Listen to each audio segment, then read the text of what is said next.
You know that moment. You're sitting right next to someone you love, maybe on the couch, maybe in the car after a small argument that somehow got bigger. The room is quiet but not peaceful, heavy. You can feel them there, physically close, but emotionally nowhere you can reach. You ask one more question, softly. Are we okay? And they say, I'm fine. But you can feel it. They're gone. Still in the room, still in the relationship, but gone. And your mind starts talking. Why does this keep happening? Why do I feel alone when I'm with them? Am I asking for too much? Do they love me and just not know how to show it? Or am I trying to hold on to something that's already slipping? Here's the truth most people never hear. The distance isn't always because someone doesn't care. Sometimes the distance is exactly how they protect themselves when caring starts to feel too vulnerable. So no, you're not crazy. And no, this does not automatically mean you chose the wrong person.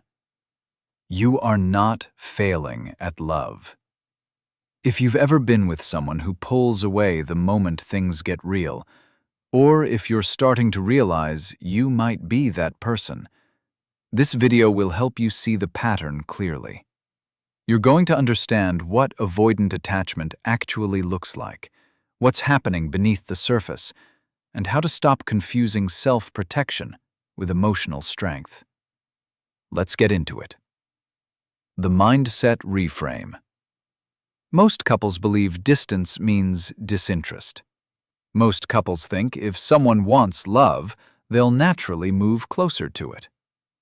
But the real truth is, your nervous system can experience closeness and danger at the exact same time. That's the part people miss.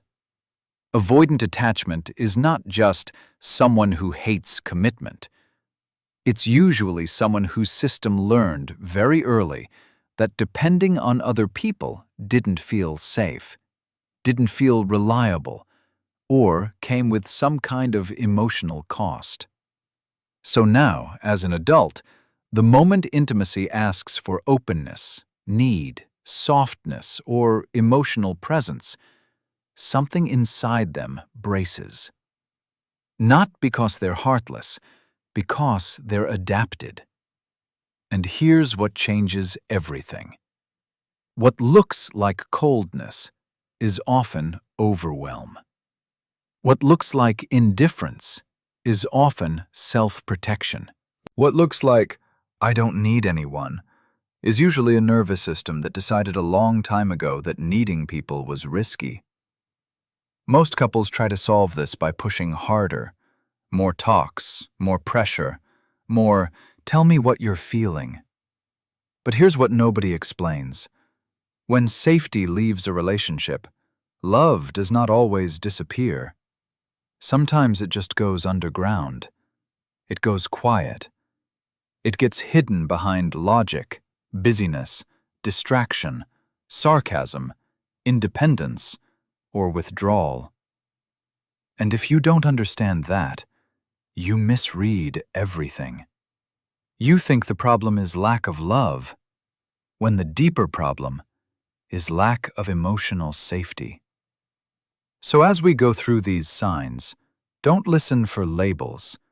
Listen for patterns. Listen for protection.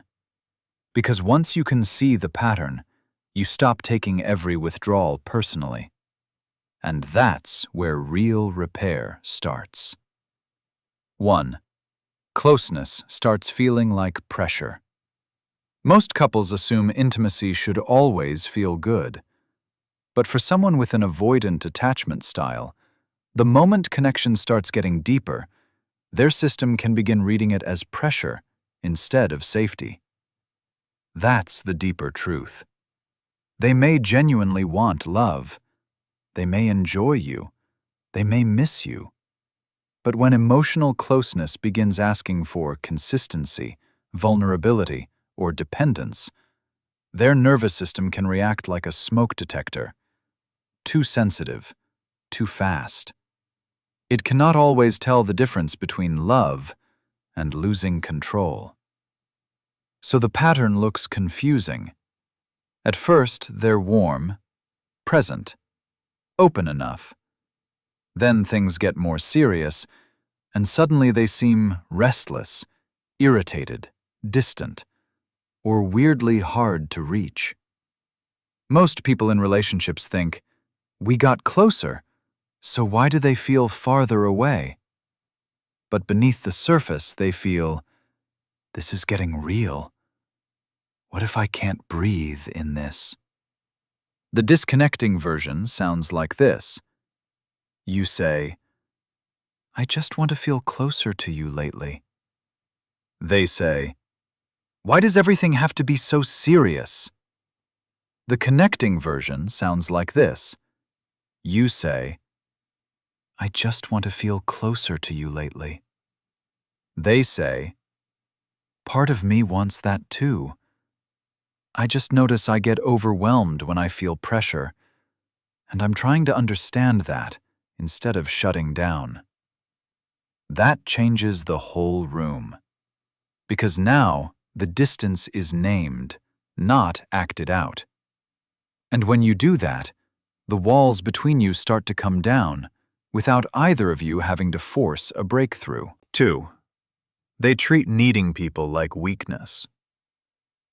Here's the part no one talks about. Most couples think independence is always maturity. But in avoidant attachment, extreme self-reliance is often not strength. It's armor. That armor usually formed for a reason. Somewhere along the way, this person learned that emotional needs would not be met cleanly. Maybe they were ignored. Maybe they were shamed. Maybe vulnerability got met with inconsistency, criticism, or emotional absence. So now they build an identity around not needing much at all. Not softness, not reliance, not mutual dependence, but control, distance, self-containment. And here's what nobody explains. This isn't a communication hack. This is an identity structure. They don't just avoid asking for help. They often feel safer believing they shouldn't need it in the first place. So most couples miss the sign. They say they're just really independent. But what's often moving beneath the surface is, if I need you, you can hurt me. Or even, if I need you and you don't show up, I will fall apart. The disconnecting version sounds like this.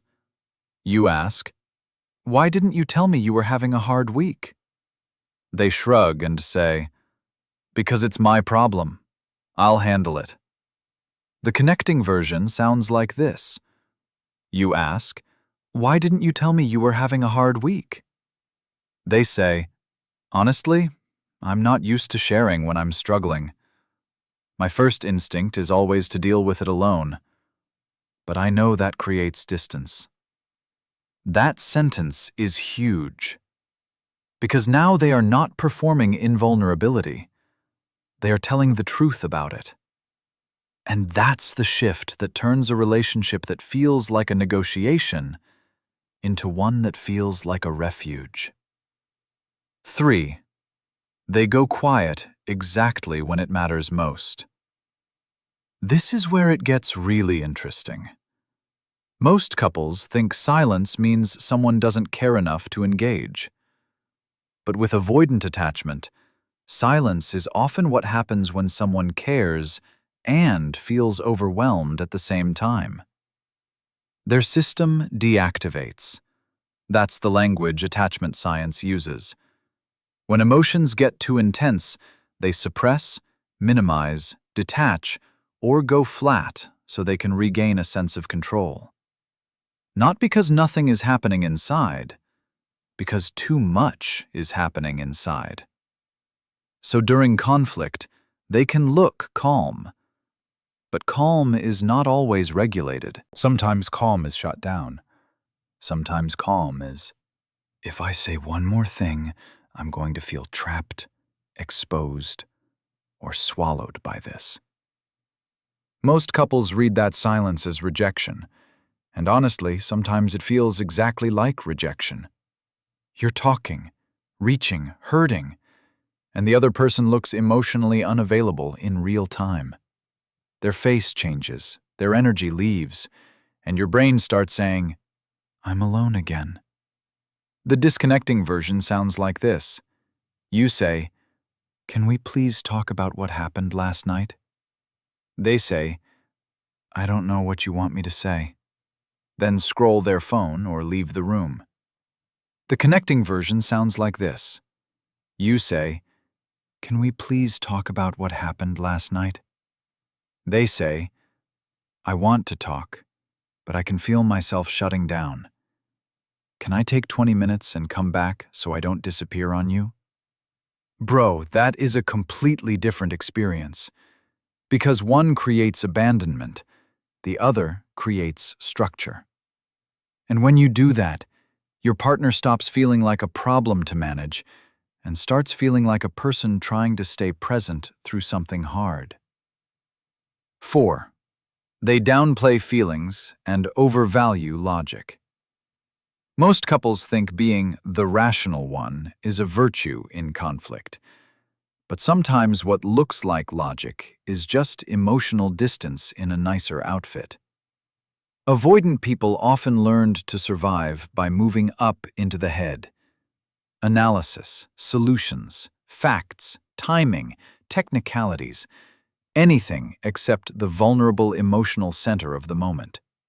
Because emotions feel messy, needs feel dangerous, tenderness feels exposing. So they stay smart, articulate, and impossible to emotionally reach. Not honesty, not clarity, not grounded perspective, but intellectual escape. And you can feel that when you're with them.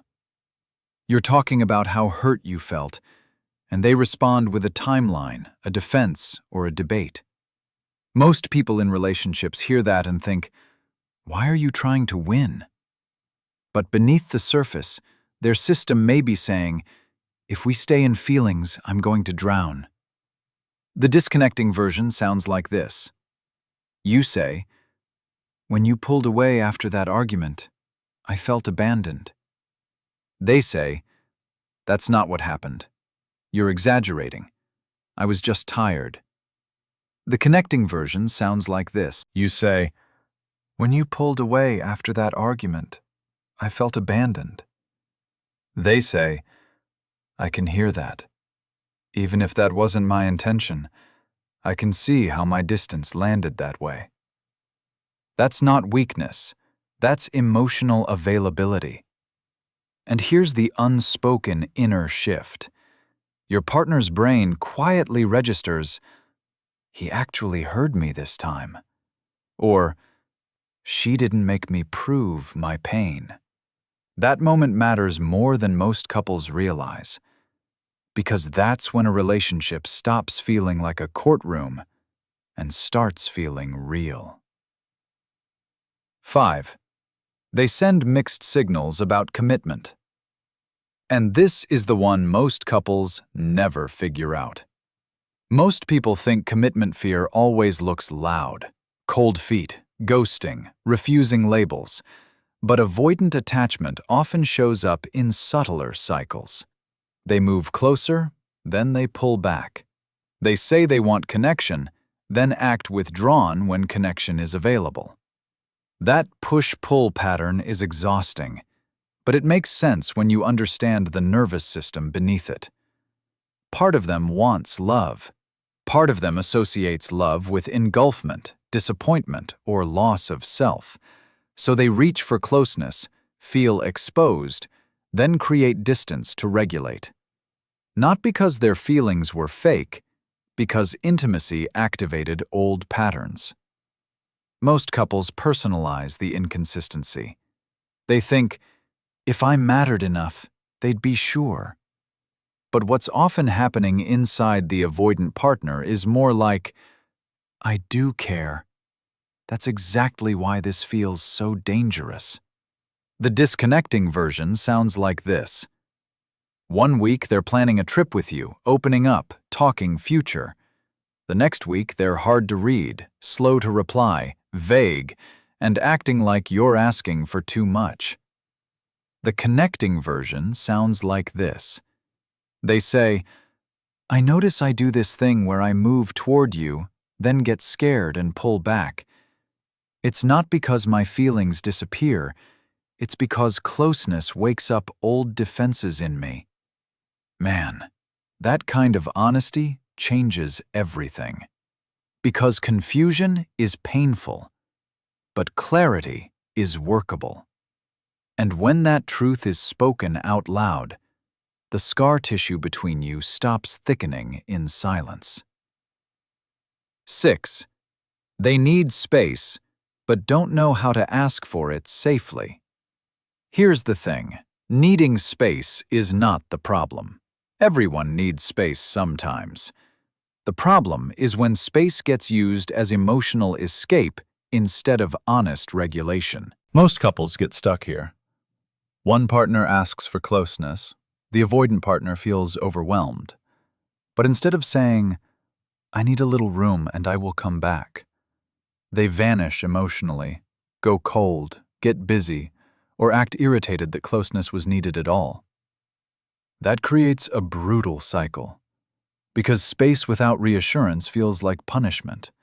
Space without return feels like abandonment. And now the other partner reaches harder, which makes the avoidant partner feel even more trapped. But here's what changes everything. Secure space is different from avoidant distance. Secure space says, I'm still here. Avoidant distance says nothing and leaves the other person alone with the meaning. The disconnecting version sounds like this. I can't do this right now. Then hours of silence, short replies, and a weird emotional freeze. The connecting version sounds like this. I'm overloaded, and I need an hour to settle my nervous system. I'm not leaving this conversation. I'll come back at 6, and I want us to finish it. Read that again. That is not a trick. That is emotional maturity. And the internal monologue this creates in the other partner is powerful. He's not disappearing. She's not punishing me. We're okay, even in the pause. That is how safety gets rebuilt in real time. And that's when a relationship stops feeling fragile and starts becoming resilient. 7. They struggle to let you matter too much. This one runs deep. Most couples think the goal of love is just closeness, but the deeper truth is that real intimacy means letting another person actually affect you.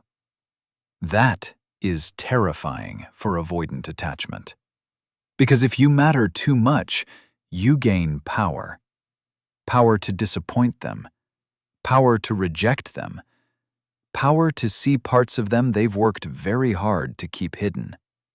So instead of saying, you matter to me and that scares me, they often protect themselves by acting detached, self-sufficient, or unimpressed. Sometimes they even devalue the relationship a little. They focus on flaws, they compare, they fantasize about more freedom. They tell themselves they're better when no one needs anything from them. Most people in relationships just hear, they're emotionally unavailable. But the deeper signal is often, I am trying not to feel how much I could lose here. The disconnecting version sounds like this. You share something tender, and they make a joke, change the subject, or act like it's not a big deal. The connecting version sounds like this. You share something tender, and they say, part of me wants to deflect right now, but I know that's what I do when something matters. so I'm staying. That is huge. Because intimacy is not built in the big moments. It's built in the 30-second ones, when someone normally leaves, but chooses presence instead. And when you do that, love stops feeling like a threat to survive and starts feeling like a place to land. 8. They mistake emotional distance for stability. This is the final piece, and honestly, it might be the most important one. Most couples think if there's no drama, things must be fine. But emotional flatness is not the same thing as peace. Avoidant attachment can make numbness feel safe. No conflict, no mess, no intense need, no vulnerability. Just enough connection to keep the relationship going, but not enough openness to make it deeply alive. And because that feels less risky, they may confuse it with being stable. But real connection asks for more. Not chaos, not constant processing, not emotional intensity for its own sake, but warmth, accessibility, turning toward, repair. That's the difference. A quiet relationship can be secure, but it can also be two people slowly drifting while calling it maturity. And beneath the surface, one partner often feels lonely in ways they can barely explain. The disconnecting version sounds like this. We never fight, so I don't see the issue.